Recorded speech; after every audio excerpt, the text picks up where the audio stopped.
Hey YouTube, Joeboy here. So, today I want to talk about the Yonko. And so, how exactly do you define the Yonko? And so, on one hand, of course, a Yonko is an extremely powerful pirate. Potentially, one of the strongest, or definitely one of the strongest that exist. But I think beyond just being an extremely powerful individual, to be a Yonko, you must also have territory. Law essentially describes, Yonko, gives us what is closest to a definition for them immediately after the Punk Hazard arc, and essentially shows us that each Yonko possesses a sphere of influence within the New World. And in addition to having territory, Law also describes Yonko as possessing many powerful subordinates. This is what we have seen firsthand in Whole Cake Island with the enraged army, all of the sweet commanders. Big Mom by herself is a powerhouse, but her crew as a whole is top tier. And so how exactly did the Yonko go about obtaining this territory? How did they recruit these strong subordinates? And so on one hand, I think it's very simple to argue that as the Yonko being the 4 strongest pirates in the New World, their power in and of itself lends to people following them. People follow power. Greatness inspires. But I think that it might be far more interesting and complicated than that. Keep this in mind, this is a really interesting thought, right? Which is that you have 4 extremely powerful pirates. How do you choose which one that you wish to follow? So with this in mind, it's pretty easy to speculate that perhaps there's certain qualities that each one possesses which might be interesting and or attractive to a particular subordinate. So we'll look at someone like Big Mom, who's really easy to define, which is that most of her subordinates, especially the really powerful ones, she herself created. They are her own children. So it would make a lot of sense for her own children to support her. But there's a little bit more to it than this. Basically, what I want to speculate here is that there's a certain ideal that each Yonko encompasses, which allows them to be Yonko and have strong subordinates who empathize with whatever this ideal may be. So we've come to learn a lot about Big Mom, and Big Mom is very clearly polarizing. But aside from the fact that the majority of her subordinates are in fact her own children, there are several who are subordinate to her that are not, and who as well are extremely loyal, characters such as Peckham's or Tamago. And so the main thing that I want to show you guys is that when you look at Big Mom's crew, what do you notice? What is unique about them? And it jumps off the page. Big Mom's crew is almost entirely composed of races that are not human. You hardly find any regular humans in Big Mom's crew. And after reading through Whole Cake Island, this should be blatantly obvious why. Big Mom dreams of a place where all races can live free of discrimination, racism, segregation, all of these various things. And so from this point, all of these kinds of people are drawn to support Big Mom, because the things that Big Mom dreams for are in fact huge problems for those groups that are not human. Big Mom also repeatedly preached about attempting to find peace for everyone regardless of their race. Totland itself is a safe haven for the various races. Now, I know a lot of you do not believe this, but I personally believe that Totland is a very good place to live for those who are not human. Keeping in mind that other places, they would be captured and enslaved. It is by no means perfect because they do have to give off a portion of their lifespan every single month in order to stay there, which equates to about, for an entire lifespan, about 10 years. Still, it's better than any of the alternatives they would face in other countries. Now, whether this is true or not, whether or not you buy Big Mom's story or you think of her as anything other than a crazed big bitch, is not important. All that's important is that Big Mom has clearly convinced at least some people that what she dreams for and the way that she's going about trying to achieve it is the right way. It's kind of implied that Jinbei himself at least partly bought Big Mom's reputation because Jinbei sought Big Mom's help in defending Fishman Island after Whitebeard had died. So what Big Mom embodies to the people of the New World and the pirates within the New World is freedom of oppression and protection of the various races, which is why the various races are her subordinates and why they lend her their strength. And this is where I want to talk about Shanks. And so unlike Big Mom, Shanks' crew is not hugely diverse. In fact, of the crew members that I've seen so far, I'm not certain if any of them are not human. And I think the reason for this goes back to what Big Mom appeals to, the group of people that Big Mom appeals to, specifically non-humans. Shanks' appeal may be different. And so what makes Shanks stand out? What about Shanks inspires people to follow him?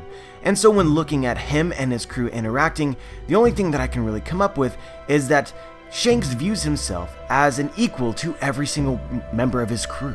And I also think Shanks was probably highly inspired by Gold D. Roger, who neither wanted to conquer nor control. I believe that Shanks allows his crew and all of his subordinates as much freedom as they desire. They can choose what it is that they want to do, and I think a lot of them just choose to follow Shanks. And in this way, he would be very similar to Luffy and how Luffy leads. Each one of the Straw Hat Pirates have their own reason for joining the crew, that while they support Luffy in his cause, are not in the crew exclusively to support Luffy. Luffy leads without needing to assert his dominance over anyone in the crew. They are all friends, they are all equals. And that's at this point that I want to contrast Big Mom and Shanks to Whitebeard and Luffy. Straight up guys, I believe that Whitebeard was fully capable of becoming the Pirate King, if he so desired. I believe that he was by far, during his time within the New World after Gold D. Roger died, was the strongest Yonko capable of conquering the entire New World. There was really nothing that Whitebeard did not possess. The only thing that stopped him from becoming the Pirate King was the fact that he didn't desire it. As Doflamingo put it, Whitebeard was merely guarding the throne of the Pirate King. Now before we move on, I'm going to make a point of saying that I don't think that Shanks is a racist, but I don't think that he has put an emphasis on sort of being a safe haven for many of the different races like Big Mom has been doing, the same as Luffy is currently about to do and Whitebeard was doing as well. There's a difference between supporting a cause and leading a cause. Big Mom is actively trying to find peace for all the non-human races, whereas Shanks, I believe, is just kind of doing his own thing, and whatever may happen, may happen. I don't think that Shanks ever really attempted to recruit anyone into his crew. I believe that just by the way that he led, people decided to follow him. But the various races are looking for someone who will champion their cause of peace. And this is distinctly different from Whitebeard, who we saw specifically went out of his way to try and grow his family, find those looking for a home and provide that home. So I think in this way, Whitebeard could have embodied all of these various things that people would want at the same time. Freedom of choice, as well as the prospects of peace. And I think the same is true of Luffy. Just like Shanks, Luffy allows those who he would call his subordinates to act and live freely. But at the same time, now he doesn't actively pursue this, but through the recruiting of Jinbei into his crew, this just became a huge thing, which is now Luffy may become the champion of the freedoms and peace of the non-humans. So just like Big Mom now, in the future, Luffy might embody the ideal of peace for all of the non-humans. And this is doubly supported when you look at the Straw Hat Grand Fleet. In the Straw Hat Grand Fleet, you have a long leg, you have a giant, you have a dwarf. We suspect that either Pedro and or Carrot will either join the Straw Hat main crew or the Straw Hat Grand Fleet as well. All of the various races are finding a home within the Straw Hat forces. The point that I'm trying to make here is that Luffy will at one point in time become the Pirate King, and I think that he will do this by essentially appealing to everyone within the New World, acting as a symbol of family, equality, of freedom and peace, regardless of whether or not that was his initial intent. And again, I'm not saying that Shanks was a racist or had any preference for any particular race, but because I think Shanks values freedom, circumstances have led themselves to give Luffy an advantage to becoming the Pirate King over Shanks, and we're just going to completely ignore the fact that Shanks was previously a part of the Pirate King's crew and may or may not have already visited Raftel and learned the true history. The point that I'm trying to make here is that inadvertently or not, Luffy has acquired all of the tools necessary to inspire a great following, so that the world may crown him one day the true king of the pirates. But this is where I kind of want to lead into Kaido, and what does Kaido embody? And we don't know a lot, but what we do know really gives me the impression that what inspires people to follow Kaido is Kaido's goal of destruction. He doesn't really care if the world crumbles, and he's about to start a great war. We know that one of his calamities, Jack, is just a single-minded brute who destroys everything within his path. I believe that Kaido really symbolizes to those in the New World, really acts as a source of inspiration for those who just want to see the world burn. The same is even true of Doflamingo and Caesar, who were also previously subordinates of Kaido.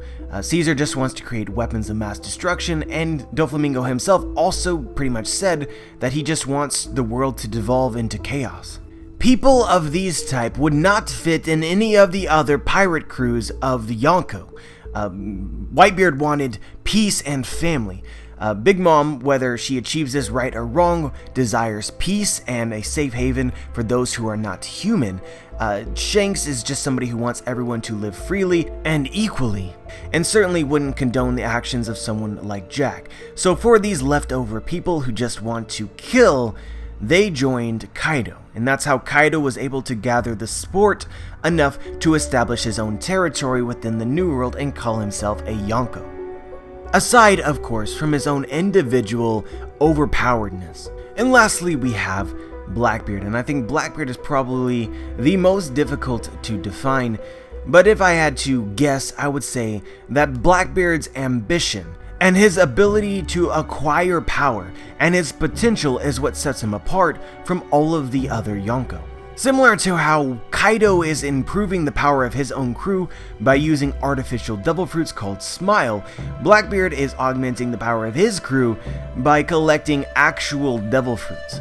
But anyway guys, the point of this video was to sort of showcase how each of the Yonko really had a defining trait or personality which allowed them to become Yonko, and it's not just about their individual power, it's about their subordinates as well, and in order to acquire subordinates, you really have to appeal to people in one way or another.